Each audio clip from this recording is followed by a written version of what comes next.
암에 대한 모든 것 종양내과 의사들이 직접 알려드립니다. 그 암이 알고 싶다 시즌2 시작하겠습니다. 안녕하세요. 안녕하십니까. 호스피스 완화 의료? 이렇게 좀 생소한 말일 수 있을 것 같은데요. 어쨌든 암 환자분들이 대부분 여러 가지 증상들이 동반되고 치료가 어려워지는 상황에 이르게 되는 경우도 많고, 그래서 그때 또 치료를 필요로 하는 치료가 있는데, 그런 치료를 우리가 통틀어서 완화 치료, 또 임종기에 대한 여러 가지 것들을 호스피스 이렇게 표현을 하는데요. 이런 내용에 대해서 좀 다뤄보고자 합니다. 저는 순천향대학교 천안병원에 있는 혈액종양내과 이상철입니다. 안녕하세요. 동국대학교 혈액종양내과 김달룡입니다. 예, 안녕하세요. 아주대병원 종양혈액내과의 이현우입니다. 안녕하세요. 한양대학교 구리병원 혈액종양내과의 원용우입니다. 보통 여러 군데 전이가 있고 그래서 완치가 불가능한 경우를 보통 사기라고 표현하는데, 그런 사기라는 설명을, 완치가 불가능하다 이렇게 이제 설명을 해보면 그럼 말기라는 얘기냐 이렇게 질문을 하시는 분들이 정말 많거든요. 그런 게 차이가 어떻게 되는지, 사기암, 말기암 어떻게 설명해 주실 수 있을까요? 사기와 말기는 엄연히 너무 다른 용어고요. 사기는 아까 얘기하셨던 것처럼 우리가 완치 목적의 치료가 어려워진 병이 진행된 상황을 얘기하는 거고, 이제 그 환자분들을 대상으로 암에 대한 치료를 적극적으로 했는데 더 이상 이제 그 암이 잘 치료되지 않아서 암에 대한 적극적인 치료를 하는 게 의미가 없어지는 시점을 저희가 말기라고 보통 판단합니다. 그 말기암이다 그러면 아무런 그럼 치료가 필요 없다고 설명하지는 않으실 것 같은데, 어떻게 설명할 수 있을까요? 앞에서 말씀하신 것처럼 이제 말기암 환자라고 해서 이제 항암 치료를 안 한다고 해서 다른 치료를 안 하는 건 아니고, 암 환자한테 나타나는 굉장히 많은 증상들을 이제 덜어드리고 남은 생존 기간 동안 덜 고생하시면서 삶의 질을 유지할 수 있도록 치료를 하는 게 말기암 환자에 대한 치료와 돌봄이라고 할 수가 있겠고요.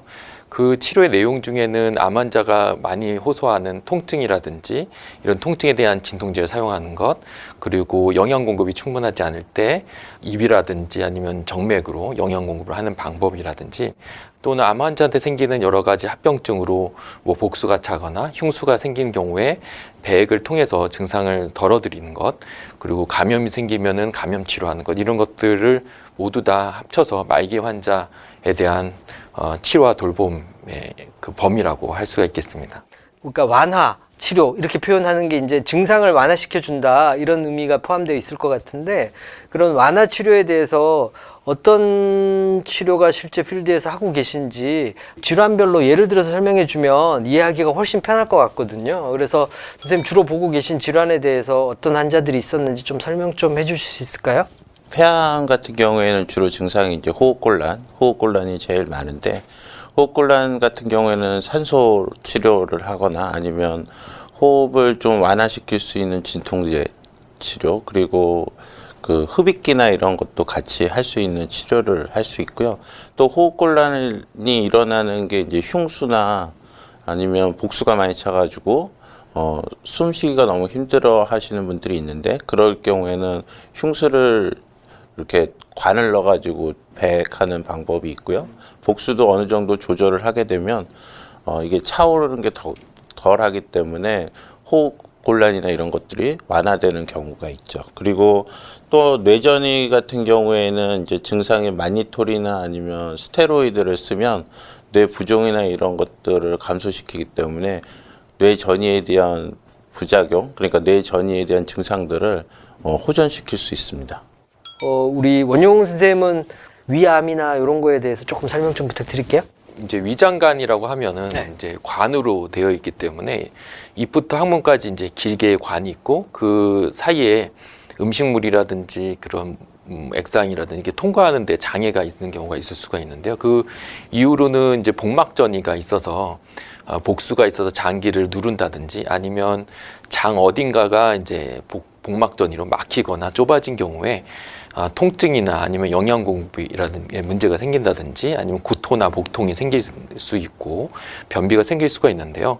그걸 해소하기 위해서 이제 복수가 있으면 복수를 배액을 할 수가 있습니다. 배액은 주사바늘로 이제 복벽을 통해서 배에 찬 그 물을 배액을 해서 환자가 증상을 좀 호전되게 할 수 있는 방법이 있겠고요.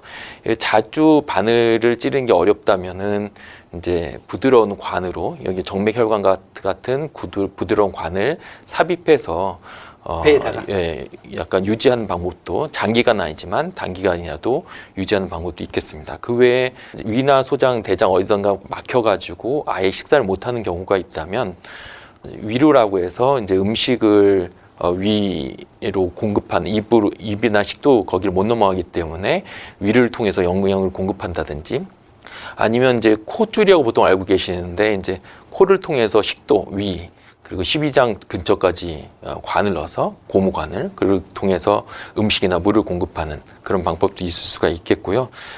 경우에 따라서는 이제 장이 막히면은 완치를 위한 수술은 아니지만 장이 늘어나는 것을 해소시키기 위해서 장루 수술을 하게 될 수도 있겠습니다. 그래서 이거는 담당 의사가 어디 장 특정 부위가 막힌 것을 어떻게 완전히 해결할 수는 없지만 증상을 개선하기 위해서 적절한 방법을 선택하게 됩니다. 췌장암은 대표적으로 좀 통증을 많이 수반하는 그 질병이기 때문에 저희가 이제 처음에 진단하면서부터 진통제를 적극적으로 쓸 수 있게 교육을 많이 하고요. 이제 이거는 항암 치료가 종료되든 종료하기 전이든 우리가 계속되어야 되는 치료고, 또 하나 이제 췌장이나 담도 쪽에 암이 있을 때 우리가 신경 써야 되는 부분이 황달이거든요. 이제 간에서 만들어진 담즙이 배액되는 길에 우리가 병이 생기기 때문에 그 담즙이 배액되지 않아서 생기는 황달을 우리가 해결해줘야 담도염도 안 생길 수 있어서 내시경을 통해서 배액관을 넣어준다든지 아니면 피부 바깥으로 해서 저희가 담즙을 배액할 수 있는 시술을 통해서 이제 황달이나 담도염 같은 문제를 저희가 해결해주고 있습니다. 이제 암 환자들이 호스피스 치료라든가 이런 얘기를 듣게 되는 시점에 좀 되게 어려운, 우리도 생소한 연명의료 결정법, 이게 진짜 법의 명은 되게 길더라고요. 호스피스 완화 의료 및 임종 과정에 있는 환자의 연명의료 결정에 관한 법률, 이렇게 표현을 하는데 우리가 이제 줄여서 연명의료 결정법 이렇게 표현을 하는 그런 법이 있고, 그거를 설명을 이제 들으시고 이게 뭐냐 이렇게 하시는 분들이 있는데, 이런 법이 왜 나오게 된 건지, 입법 취지, 어떤 의미가 있는 건지 한번 좀 설명을 해 주실 수 있을까요? 이 법은 이제 임종 과정에 있는 환자에서 그 환자가 무의미한 연명 치료를 시행할 것인지 아니면 중단할 것인지 자기 결정권을 중요시하는 법입니다. 그러니까 쉽게 얘기하면 연명 치료를 할지 안 할지를 자기 스스로 결정하는 것을 절차로 만든 법이죠. 어쨌든 내용은 무슨 말인지는 알겠지만 실제로 환자들한테 이런 설명을 하려고 그러면 되게 어려운 것 같아요. 그래서 실제로는 어떻게 설명을 하고 있나요? 그 앞에서 이제 연명의료 결정법의 이제 취지에 대해서 설명을 해주셨는데요. 그래서 저는 과정이랑 그리고 어떤 걸 결정한지 잠깐 말씀을 드리면, 법에서 이제 연명의료 중단 결정 등으로 되어 있습니다. 그래서 여기엔 두 가지 내용이 포함되어 있는데요. 연명의료 유보라는 것은 이제 우리가 환자분께서 임종이 임박했을 때 인공호흡기라든지 이런 심폐소생술 같은 치료, 연명의료를 할 것인지 말 것인지 상황에서 하지 않는 것을 유보라고 하는 거고요. 연명의료 중단이라는 건 이미 인공호흡기를 하고 있는, 연명의료를 하고 있는 환자에서 그 인공호흡기를 중단하는 것을 연명의료 중단이라고 합니다. 근데 저희 보통 이제 그 환자분이랑 의료진이랑 상담할 때 대부분의 상황은 연명의료 유보에 대한 논의고 연명의료 유보를 결정하는 시간인데요. 그럼 이 단거는 어떤 식으로 이제 상담을 하고 절차가 진행되는지 잠깐 말씀드리면, 과정은 건강한 사람 이런 걸 하는 건 아니고요. 이제 말기라든지 임종기 환자에 있어서 이런 결정을 하기 때문에 그 질환이 말기 상태에 있는지 또는 이제 임종기 상태에 있는지를 의사가 판단하는 과정이 있습니다. 그래서 이 법에 해당되는 말기 환자 또는 임종기 환자라고 의사가 판단을 하게 되면은 이제 환자께서 이제 어떤 생각을 갖고 있는지, 연명의료에 대해서 임종 단계에서 인공호흡기를 안 하기를 원하는지, 이런 환자의 의사를 알아보는 단계가 있습니다. 이제 환자의 의사를 알아보는 단계는 환자가 직접 문서로서 의사 표현을 하는 경우도 있겠고, 이런 문서로서 표현을 못했을 때는 고 의식이 없어진 경우에는 가족들이 환자분의 평상시의 의사를 대신해서 진술해 주신다든지, 아니면 이것도 안 돼 있으면은 환자를 대신해서 환자의 최선의 이득을 고려해서 환자를 대신해서 연명의료를 어떻게 할지 결정하는 단계가 있겠습니다. 마지막으로 이런 두 번째 단계가 다 되면은 의사가 이제 환자가 말기고 임종기가 됐고 환자 의사가 연명의료를 원치 않는다라는 의사가 확인됐으면 실제 그 연명의료, 인공호흡기라든지 심폐소생술이라든지 승합제 이런 것을 해야 되는 상황에서 안 하는 유보 결정을 실제로 이행하게 됩니다. 이런 세 가지 단계가 있고요. 이런 단계를 법에서 정하는 문서로서 남기게 되어 있습니다. 응급한 상황이 되었을 때 미리 본인이 그때 와서 그걸 생각하려 그러면 사실은 너무 어렵고 복잡하고 자기 의식 수준이나 그런 것들이 거기에 미치지 못하고 이런 경우가 있을 수 있을 테니 병의 상태는 어느 정도 말기 상태 근처에 왔다거나 임종기가 되지 않았더라도 그런 상태에 왔더라도 갑자기 생길 수 있는 그런 위험성에 대해서 어떻게 대처하겠다라는 것을 미리 결정해 두는 그런 과정의 절차, 이것을 연명의료 결정법이라고 얘기한 아까 세 가지 단계를 말씀하시는 것 같아요. 근데 설명하기가 너무 어려운 것 같아요. 쉽게 조금 설명하면 사실 지금 우리가 설명하시는 분들은 그런 증상들이 별로 없으신 분들이 맞죠. 대부분 가능성이 제일 높고, 저는 사실 그런 분들을 뵐 때 연명의료 결정법은 지금 환자분이 결정을 해야 되고, 만약에 이런 상황이 안 좋은 상황이 왔을 때 심폐소생술을 할 거냐 아니면 인공호흡기를 할 거냐, 중환자실 치료를 받을 것이냐, 이런 것을 하실 거냐라고 실제로 여쭤보면 환자분들은, 연세 드신 분들은 다 안 하겠다고 하시는 분들이 많았거든요, 예전에도. 네네. 왜냐하면 그게 다 의미가 없을 거라고 생각하시는 분들이 많으니까. 그런데 그런 분들이 예전에는 이제 그런 분들 응급실에 오면은 다 심폐소생술하고 중환자실 치료를 받는 분들도 꽤 있었고, 근데 그거를 지금 있는 연명의료 결정법 때문에 그런 걸 미리 다 결정하게 해서 내가 죽음에 임박했을 때 가족들하고 사실은 같이 있어야 되는데, 중환자에 있으면 가족들하고 같이 못 있을 수 있잖아요. 그런 것들을 좀 더 법률적으로 절차적으로 만든 게 연명의료 결정법이죠. 지금 이 법이 시행된 지 벌써 2, 3년째 된 것 같은데 지금까지도 이 법에 대해서 의사들조차도 정확하게 이해를 하고 있는 사람들이 사실 그렇게 많지 않은 것 같아요. 그래서 선생님들마다 생각하는 가치관의 정도도 다른 것 같고, 그나마 우리 이 암 환자들을 주로 보는 종양내과 의사들은 법의 취지에 대해서 좀 이해를 하고 있는 것 같은데, 이 결정법에 의해서 연명의료 중단 또는 유보 이런 것들을 미리 결정을 해놓으면 이제 나는 갑자기 나빠질 때 아무런 대처도 못하고 그냥 돌아가시는 거구나, 이렇게 잘못 오해하고 계신 분들이 많으셔서 저희가 다시 한번 설명을 하고자 했던 내용입니다. 그러면 이런 연명과 관계된 치료는 받지 않겠다, 이런 계획서를 쓰는 대상이 암 환자들만 있나요? 아니면은 말기 환자라고 생각하는 뭐 그런 게 어떤 경우가 더 있나요? 처음에 2018년도에 법이 시작돼 있을 때는 이제 병이 정해져 있었거든요. 뭐 암, 에이즈, 그리고 만성 폐쇄성 폐질환, 그리고 관질환, 이렇게 딱 정해져 있었는데 그 이외에 병의 그 제한은 없어졌고요. 이제 병을 가지고 있는 환자분들이 우리가 적극적인 치료를 했음에도 불구하고 회복 가능성이 없어진 분들을 대상으로 해서 이분들이 수개월 이내 사망할 걸로 예상이 됐을 때 우리가 이 서류를 받는 걸로 되어 있습니다. 그러니까 암이 뭐 다른 병보다 우리가 말기 판정을 하기가 조금 더 쉬운 것 뿐이지 이제 모든 환자분들이 대상이고요. 그냥 제가 그냥 환자들한테 하는 말을 그냥 그대로 얘기를 하자면, 아버님이 이제 앞으로 이제 갑자기 쓰러지거나 아니면 호흡곤란이 와서 중환자실 신세를 져야 될 가능성이 오늘보다 다음 주, 그 다음 주가 되면 점점 가능성이 높아지는데, 실제로 그렇게 됐을 때 거기에서 회복할 가능성이 점점 낮아집니다.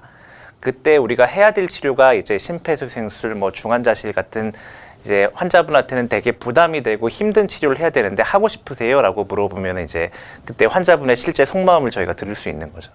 그러니까 자기 몸 상태에 대한 자기 이해가 바탕이 되고 그랬을 때 이런 치료가 꼭 도움이 될까를 냉정하게 좀 한 번쯤 생각해 보는 게 누구에게나 필요하고, 이렇게 사실 솔직하게 설명을 한번 들으시면 본인이 결정할 수 있지 않을까라고 생각하고, 그런 걸 설명을 하라는 게 이 법의 취지다.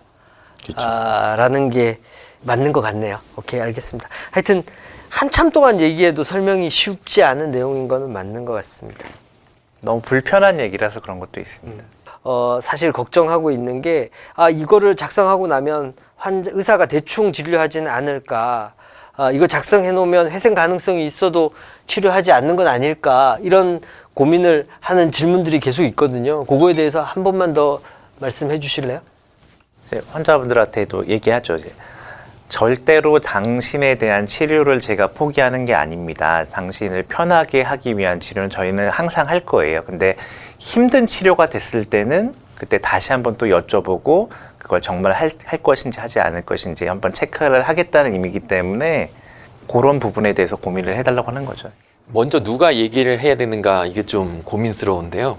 근데 우리나라 이제 문화라든지 생각에서는 환자나 환자 가족들이 의사한테 먼저 얘기를 꺼내기가 쉽지 않은 건 있습니다. 또 아까도 계속 우려되는 질문 중에 이런 연명의료 유보에 대한 결정을 해두면 의사가 좀 적극적인 치료를 줄이지 않을까, 이런 환자들의 우려가 있을 수도 있고요. 그렇기 때문에 저는 의사가 먼저 환자나 환자 가족한테 먼저 이런 상담을 시작을 해야 된다고 생각을 하고, 그럼 언제 그런 상담을 시작을 해야 되는가에 대해서는 뭐 선생님들도 여러 가지 차이가 있겠지만은, 그 암종별로 좀 차이가 있지만, 이런 어떤 항암 치료를 했을 때 생존 기간 연장을 이제 더 이상 기대할 수 없겠다, 더 쓸 수 있는 항암제가 있다 하더라도 그때는 가능한, 그런 시기에는 가능한 환자한테 얘기를 좀 꺼내려고 하고 있습니다.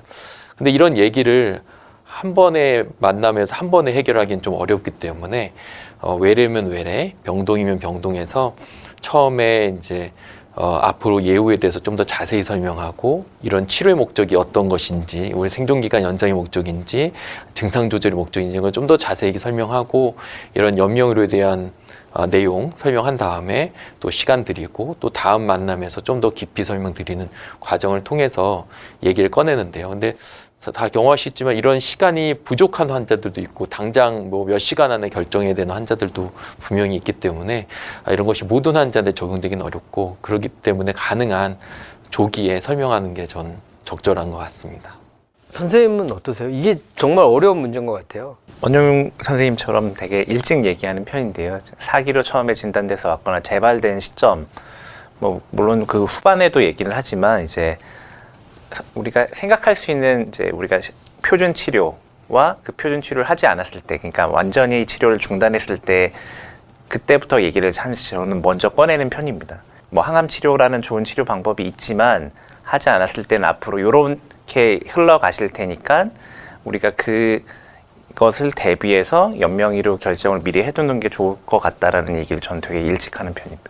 그러니까 둘 다 중요한 가치관 중에 하나다라고 생각하시는 것 같네요. 선생님은 어떻게 하시나요? 우선 연세에 따라서 조금씩 다 받아들이는 게 조금 다르신 것 같고요. 네. 그래서 병이 우리가 처음에 사기라 하더라도 사기 중에도 이제 조금 좀 덜 전이된 사기가 있고 아주 많이 전이된 사기가 있잖아요. 사실 많이 전이된 사기 환자분들은 사실 좀 처음부터 얘기하는 경향이 있고요. 그리고 조금 덜 진행된 분들은 천천히 얘기하는 기대 경향이 여명이나 있고요. 이게 좀 많이 남았다라고 그렇죠. 생각하시는 분들한테는 조금 얘기를 미뤄두는 편이고, 그렇죠. 언제 갑자기 나빠지실 수도 있겠다, 병의 정도라든가 환자분 컨디션이라든가 연세라든가 이런 걸 봤을 때 갑자기 나빠질 수도 있겠다 싶을 때는 좀 빨리 얘기를 꺼내신다. 그렇죠. 하여튼 뭐 다 중요한 얘기인 것 같아요. 합리적으로 대응하고 계신 것 같고, 저도 뭐 얘기하자면 저는 오늘 처음 뵙고 오늘 사귄 걸 알았는데, 지금 항암 치료를 설명해야 되는 게 좀 더 중요한 시기다라고 생각하면 저는 설명을 안 하는 편이고요.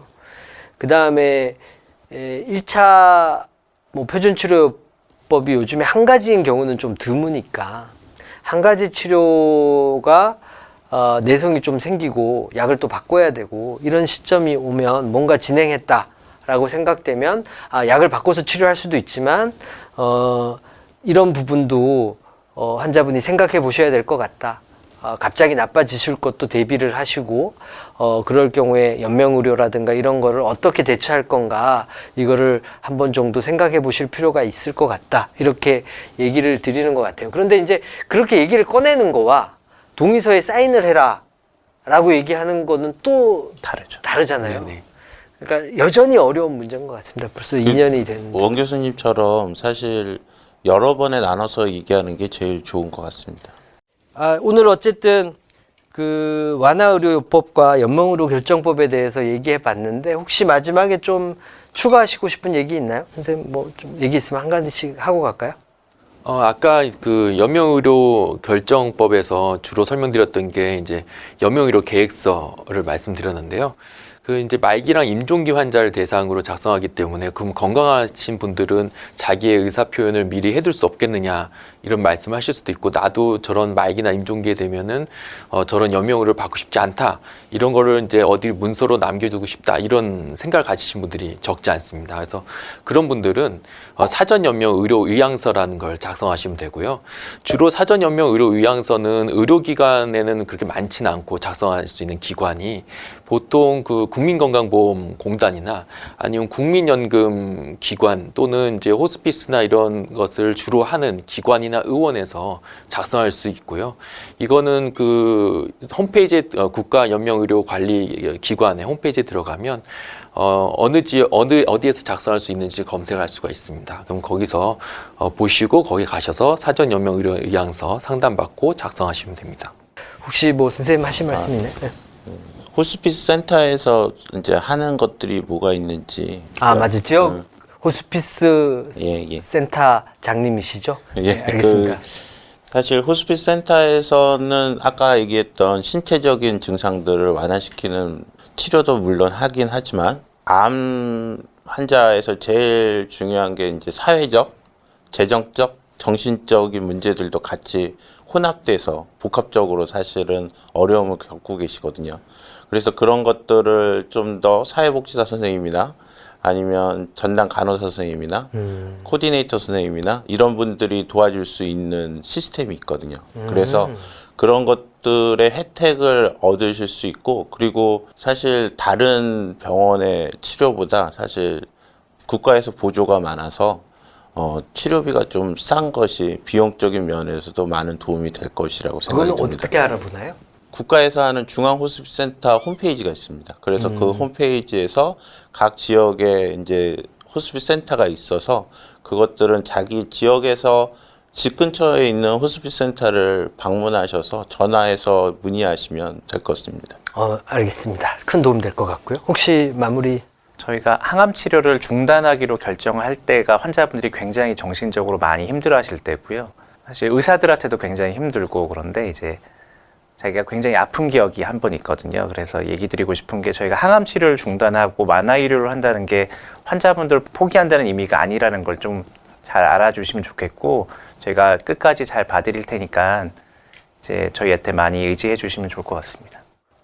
아주 어려운 내용인 것 같아요. 이 호스피스 치료, 그 다음에 연명의료를 중단하겠다, 하지 않겠다 이런 결정들이 사실은 환자들한테는 큰 트라우마, 스트레스가 되는 내용인 것 같고 이성적으로는 대단히 필요한 얘기다. 본인이 꼭 생각해야 될 자기 죽음에 관한 얘기고 반드시 생각해 봐야 되는 내용인 건 확실히 맞지만 암 환자들한테는 그게 큰 스트레스가 될 수 있다. 이걸 의료진들이 좀 잘 알았으면 좋겠고 앞으로 그런 설명을 할 때 세심한 배려가 필요하겠다. 요거를 명심했으면 좋겠습니다. 하여튼 환자분들한테 큰 도움이 되었으면 좋겠습니다. 오늘 얘기는 이것으로 마무리하도록 하겠습니다. 수고하셨습니다. 감사합니다. 감사합니다.